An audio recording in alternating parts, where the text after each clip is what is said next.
Student, welcome to my channel Pratish classes. मैं हूँ मीना मिश्रा और आज जो हम एक्सरसाइज करने वाले हैं वो है 1.4। तो इस एक्सरसाइज में हम लोग जानेंगे यूनियन के बारे में। यूनियन ऑफ सेट क्या होता है, तो union and intersection. Union of set क्या होगा कि जैसे अगर आपके पास दो सेट है और उन दोनों सेट के जो भी एलिमेंट हैं उनको मिक्स करके जो हमने एक नया सेट बनाया तो उसको हम बोलेंगे उस नए सेट को यूनियन ऑफ सेट। और ऐसे ही इंटरसेक्शन में होता है, लेकिन इंटरसेक्शन में क्या होगा कि जो हम एक जो नया सेट बनाएंगे, जैसे ए आपके पास है 1 2 3 और बी है 3 4 5, उन दोनों का अगर मैं इंटरसेक्शन फाइंड करूंगी तो ए इंटरसेक्शन बी उसमें सिर्फ 3 आएगा क्योंकि 3 कॉमन एलिमेंट है जो कि दोनों के पास है। तो इंटरसेक्शन में हम लोग कॉमन लिखते हैं और यूनियन में दोनों ही लिखते हैं, खाली रिपीट नहीं करते। ये जो भी मैंने आपको समझाया तो थोड़ा और क्लियर हो जाएगा जब हम ये एक्सरसाइज के क्वेश्चन करेंगे। तो स्टार्ट करते हैं। Find the union of each of the following pairs of sets. अब इसमें देखो x is equal to set of 1 3 5 and y is equal to set of 1 2 3। तो जैसा कि मैंने आपको बताया कि यूनियन में क्या होगा, अभी जैसे मुझे x, अच्छा ये यूनियन का सिंबल है x union y is equal to, मैं इसमें 1 लिखूंगी 2 क्योंकि 2 इसमें है, देन 3 दोनों में है बट हम एक बार ही लिखेंगे एंड 5। तो ये हो गया x यूनियन y जिसमें कि हमने दोनों के एलिमेंट को मिक्स करके लिखा और जो 2 बार है उसको एक ही बार लिखा। ऐसे ही ए का सेट क्या है AEIOU एंड बी में है ABC। तो इसका जब हम यूनियन लिखेंगे तो इस तरह से लिखेंगे A union B is equal to A, फिर ये लिख दो B C देन EIOU। दोनों ही सेट को मिक्स करके हमने यहाँ पे लिख दिया। उसके बाद question number 3 A is the set of x। इसको रीड कैसे करते हैं ये इससे पहले के लेक्चर में भी आपने देखा। A is the set of x where x is a natural number and multiple of 3। तो ये सेट बिल्डर फॉर्म में लिखा हुआ है, इसे हमें रोस्टर फॉर्म में लिखना है पहले। तो A को हम क्या लिखेंगे, A हमारा कैसा बनेगा, A is the set of x where x is a natural number and multiple of 3। तो multiple of 3 का मतलब 3 का टेबल लिख दो यहाँ पे, 3 3 2 6 3 3 9 3 4 12। और ये किसी भी नंबर का जो मल्टीपल होता है वो कभी एंड नहीं होता है। आप ये मत सोचो कि 3 10 30 लिखा और खत्म, ऐसा नहीं है। मल्टीपल मतलब 3 को मल्टीप्लाई करते जाओ, नेक्स्ट नंबर में मल्टीप्लाई करते जाओ तो वो इन्फिनिटी तक जाएगा, इसलिए हमने उसके आगे डॉट लगाया। अच्छा, ये डॉट लगाने के टाइम पे भी आपको ध्यान रखना है कि हमें सिर्फ 3 डॉट लगाना है। कितने बार क्या होता है कि हम बहुत सारे डॉट लगा देते हैं, वो गलत तरीका है। आपको सिर्फ 3 डॉट लगाना है। ओके, नेक्स्ट है B x where x is natural number less than 6। तो B का सेट हमारा बन जाएगा natural number less than 6 1 2 3 4 and 5। Natural number है और लेस देन 6 है। अच्छा, अभी इसका जब हम यूनियन लिखेंगे तो A union B is equal to क्या आ जाएगा 1 2 3 4 5 6 9 12। ये आ गया इसका यूनियन। और इसको अगर आप सेट बिल्डर फॉर्म में लिखेंगे तो क्या लिखेंगे, यहाँ मैंने प्लेस नहीं छोड़ा है लेकिन मैं आपको बता देती हूँ कि क्या लिखना है। आपको लिखना है x A union B is equal to x where x is equal to 1 2 3 5 and multiple of 3। ये पूरा हमको वहाँ पे लिखना होगा। आगे है question number 4 A is equal to x where x is a natural number and x की कंडीशन देती है greater than 1 and less than and equal to 6। तो इसको हम लिख लें बूस्टर फॉर्म में, सॉरी रोस्टर फॉर्म में।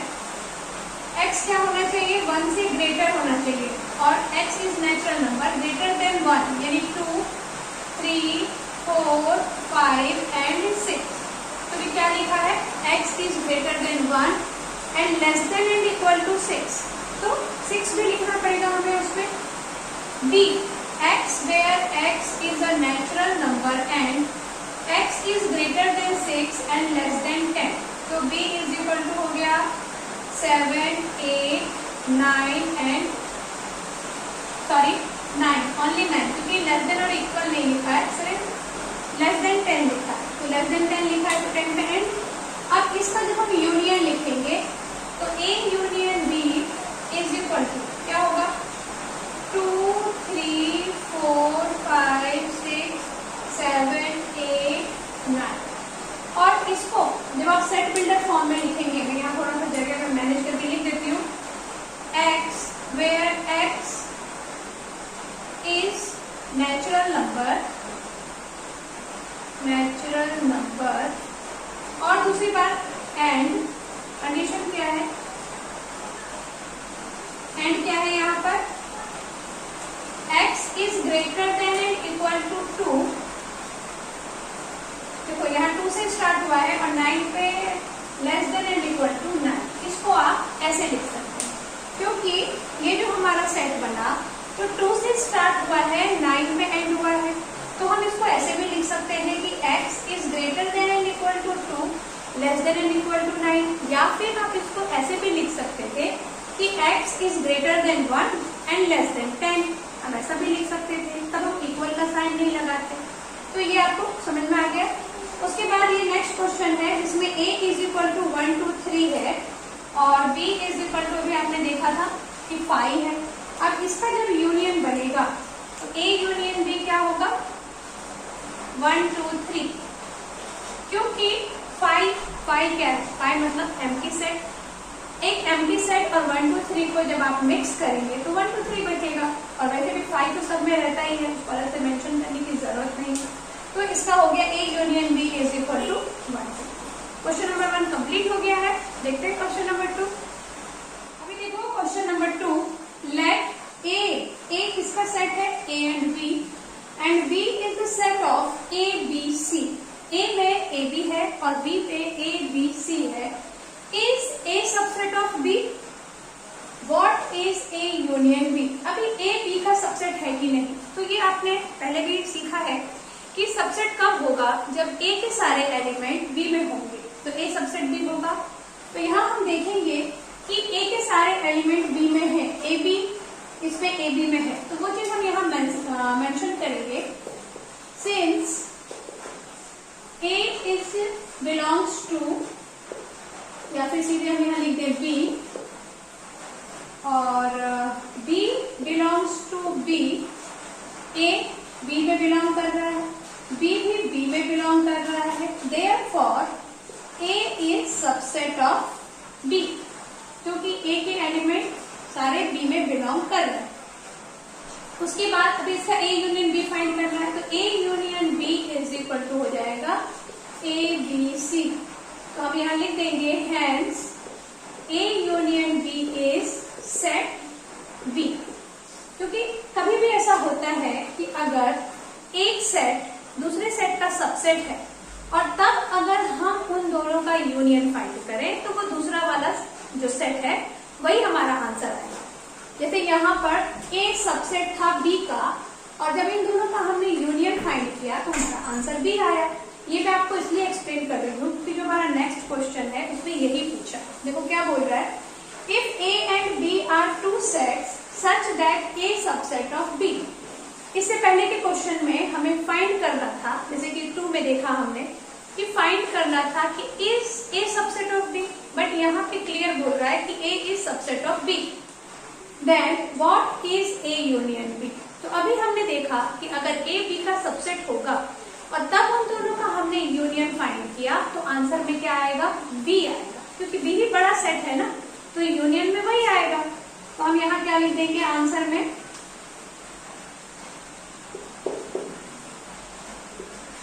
it is given that a is subset of b, therefore a union b is equal to b। बस इतना ही लिखना है। आगे देखते हैं आगे के क्वेश्चन। Next question number 4। अभी क्वेश्चन नंबर 4 में क्या है, A is equal to 1 2 3 4, A is the set of 1 2 3 4, B is the set of 3 4 5 6 and C is the set of 5 6 7 8 and D 7 8 9 10। तो फाइंड करना है हमें इतना सारा, ये सब यूनियन में फाइंड करना है। तो यूनियन तो आप समझ ही गए कि जिस भी सेट का आपको यूनियन फाइंड करना है मतलब दोनों के एलिमेंट को मिक्स करके लिख दो। तो फटाफट हम ये कर लेंगे सॉल्व। स्टार्ट करते हैं सोल्यूशन नंबर, ये आंसर से स्टार्ट करती हूँ। आंसर 1 A यूनियन B, तो A यूनियन B क्या आ जाएगा आपका, A में 1 2 3 4 है और B में 3 4 5 6 है, इसमें आ जाएगा 1 2 3 4 5 6, दोनों को मिक्स करके लिख दिया। सेकंड में क्या आ जाएगा, A यूनियन C, यानी 1, अच्छा C में क्या है 5 6 7 8, तो 1 2 3 4 5 6 7 8 ये होगा। उसके बाद थर्ड B यूनियन C, तो B 3 4 5 6 7 8 ये हो गया B यूनियन C। देन 4 में आपको फाइंड करना है B यूनियन D, मैं यहाँ पे ऐसा लिख देती हूँ, ऐसा आपको सब में ही लिखना है B यूनियन D, तो B का है 3 4 5 6 और D में है 7 8 9 एंड 10, ये हो गया B यूनियन D। नेक्स्ट क्या है, A union B union C, मतलब तीनों को मिक्स करके लिखना है, A union B union C, तो ये आ जाएगा 1 2 3 4 5 6, देखो फिर 5 6 7 8 9 10, पूरा 10 तक है ना, तो यहाँ पे 3 डॉट लगा के 10। नेक्स्ट है A union B union D, अच्छा सॉरी, इसमें हमें सिर्फ A union B union C तक ही करना था, मतलब 8 तक लिखना था, तो 10 तक लिख दिया मैंने 7 8, क्योंकि A union B union C था। अभी नेक्स्ट क्या है 6 में A union B union D है इस बार, तो यहाँ पे सेट बना देती हूँ 1 2 3 4 5, B में कहाँ तक है 6 तक, और फिर D का आ गया 7 8 9 10। लास्ट है 6 के बाद 7 B union C union D, तो इसमें हम B C और D को मिक्स कर देंगे, तो इसका आंसर सीधे लिख देती हूँ। B का क्या था 3 4 5 6 7 8 9 एंड 10, क्योंकि B union C union D। Clear हो गया, काफी इजी क्वेश्चन था। आप में से बहुत से बच्चे तो ऐसे हैं जिनको एक बार में समझ में आ गया होगा, कुछ बच्चों को 2-3 क्वेश्चन देख के समझ में आया होगा, लेकिन पूरा करने के बाद तो आप सबको समझ में आ गया कि काफी आसान है, और ये पूरा जो एक्सरसाइज है ये भी बहुत ही आसान है। लेकिन जैसा कि मैं आपको हमेशा बताती हूँ कि मेरे इस चैनल पर आपके टेक्स्ट बुक के हर एक क्वेश्चन का सोल्यूशन आपको अवेलेबल होगा, तो इसलिए हम सारे क्वेश्चन सॉल्व करेंगे। Question number 5, find intersection of each pair of set of question 1। तो समझ ही गए होंगे आप कि क्वेश्चन 1 में जो भी आपको सेट दिया हुआ था उसका हमें इंटरसेक्शन फाइंड करना है। तो इंटरसेक्शन मतलब जो दोनों सेट में कॉमन हो, बस हमें वही लिखना है। क्वेश्चन नंबर 1 में हमने उसका यूनियन फाइंड किया था, और क्वेश्चन नंबर 5 में बोल रहा है कि आप क्वेश्चन नंबर 1 के सेट का ही इंटरसेक्शन फाइंड करो। तो ये मैंने वापस क्वेश्चन नंबर 1 के क्वेश्चन लिख दिए हैं। x 1 3 5 है और y 1 2 3 है, तो जब मैं इसका इंटरसेक्शन फाइंड करूंगी तो x इंटरसेक्शन का साइन ऐसा होता है, x intersection y is equal to क्या हो जाएगा, जो कॉमन है, तो कॉमन है 1 एंड 3, जो दोनों में है वो इंटरसेक्शन।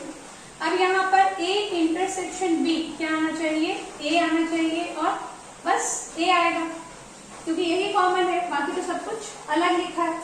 उसके बाद third a x where x is natural number and multiple of 3, तो a का हमने क्या बनाया था, मल्टीपल ऑफ 3 6 9 12, और b का सेट हमने क्या बनाया था, नेचुरल नंबर लेस देन 5 6, तो 5 तक बनाया था 3 4 5। अब इसका इंटरसेक्शन क्या हो जाएगा, कॉमन नंबर सिर्फ 3 दिख रहा है, तो ए इंटरसेक्शन बी होगा आपका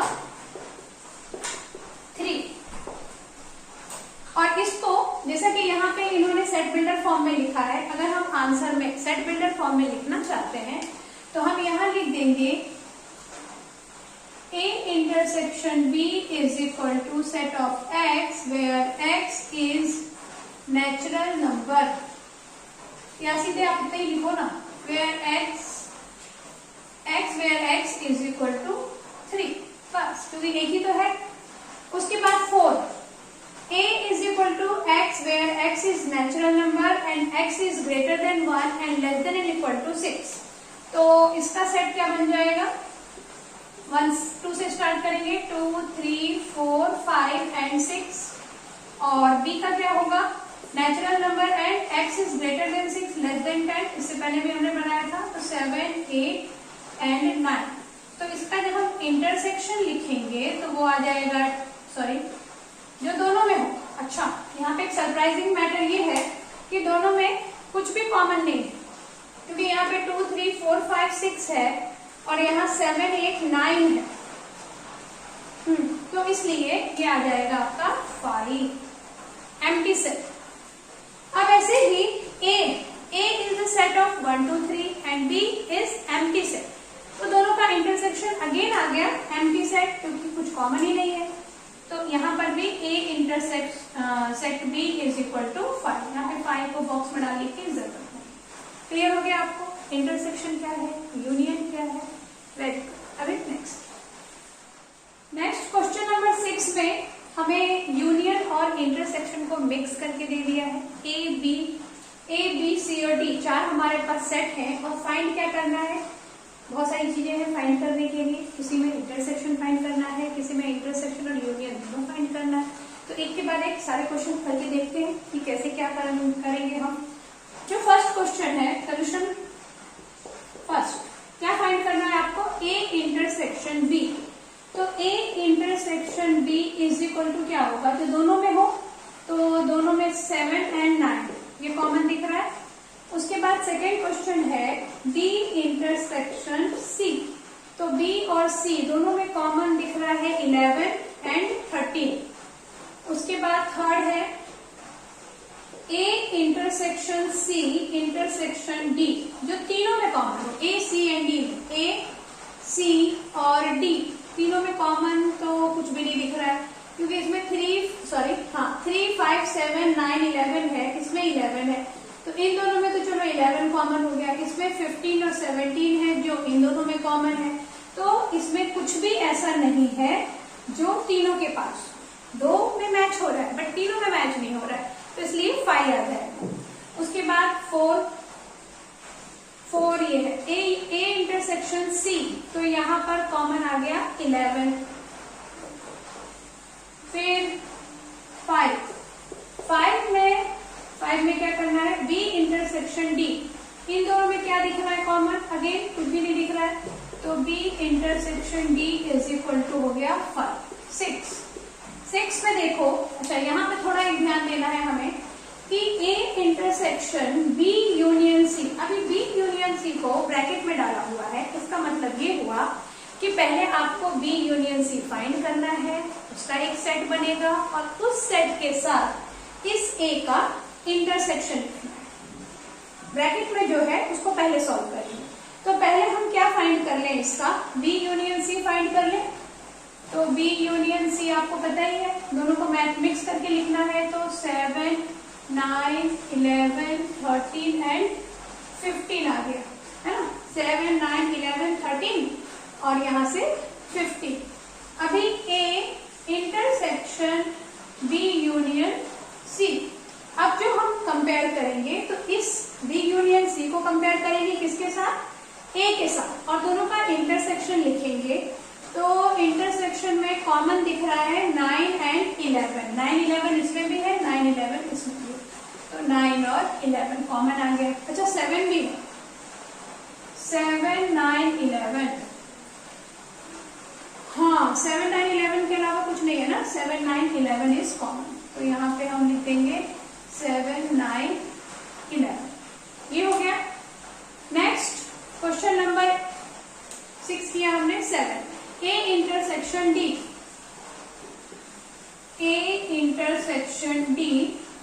A हो गया 3, 5, 7 and 11 और D हो गया 15 और 17. Nothing is same, therefore 5 empty set. 7 के बाद 8 में अगेन देखो यहाँ पे ब्रैकेट है, मतलब पहले आपको B यूनियन D फाइंड करना है, जो भी आएगा उसका A के साथ इंटरसेक्शन फाइंड करना है। तो क्वेश्चन नंबर 8 में पहले हम B यूनियन D कर ले, यूनियन में दोनों को मैच करके लिखते हैं। तो 7, 9, 11, 13, 15 एंड 17 और अब इसको A intersection B union D, A के साथ इंटरसेक्शन करना है। तो 3, 5, 7, 9, 11 है, इसमें 7, 9, 11 है, तो 7, 9, 11 इज कॉमन, बस और कुछ कॉमन नहीं आएगा। उसके बाद 8 हो गया। 9 में दो बॉक्स है, A intersection B, B union C और फिर दोनों का इंटरसेक्शन। तो पहले हम क्या फाइंड करेंगे, A इंटरसेक्शन B। तो पहले A इंटरसेक्शन B फाइंड कर लो। अभी A इंटरसेक्शन B हमने यहाँ फाइंड किया हुआ है, वहीं से लिख देती हूँ। 7 and 9 है। उसके बाद B यूनियन C, तो B यूनियन C हमने यहाँ फाइंड किया था, वो लिख देते हैं। आप चाहें तो फिर से फाइंड कर सकते हैं, कोई बहुत मुश्किल काम नहीं है। अभी इन दोनों का इंटरसेक्शन, मतलब इन दोनों का क्या करना है हमें, इंटरसेक्शन। तो हम क्या लिखने वाले हैं, A union B intersection B, sorry A intersection B intersection B union C, यही है ना। हाँ, तो अभी इन दोनों का हमें इंटरसेक्शन फाइंड करना है, मतलब इन दोनों का इंटरसेक्शन। तो इंटरसेक्शन में क्या कॉमन आ जाएगा, 7 and 9, तो ये आ गया 7, 9। नेक्स्ट 10 में आपको A यूनियन D और B यूनियन C करना है और फिर दोनों का इंटरसेक्शन करना है। तो A यूनियन D पहले फाइंड करते हैं। A यूनियन D शायद हमने यहाँ कहीं तो भी फाइंड किया होगा, नहीं किया। तो A यूनियन D, A और D का यूनियन यानी हो गया आपका 3, 5, 7, 9, 11, 15, 17। और नेक्स्ट क्या करना है, B यूनियन C। तो B यूनियन C तो यही है, तो यहाँ पे थोड़ी मैं जरा एडजस्ट कर देती हूँ। B यूनियन C हो गया आपका 7, 9, 11, 13 एंड 15। और अब हमें क्या करना है, इन दोनों का इंटरसेक्शन करना है, इसका और इसका इंटरसेक्शन। तो इंटरसेक्शन करेंगे तो आंसर क्या आ जाएगा, कॉमन क्या दिख रहा है आपको, 7, 9, 11 है ना, और 15। तो 7, 9, 11 एंड 15 आ गया आंसर। क्लियर हो गया कैसे सॉल्व करना है। ओके, तो आज के इस लेक्चर को यही पे एंड करते हैं और 1.4 के जो आगे के क्वेश्चंस हैं वो नेक्स्ट लेक्चर में डिस्कस करेंगे। Thanks for watching.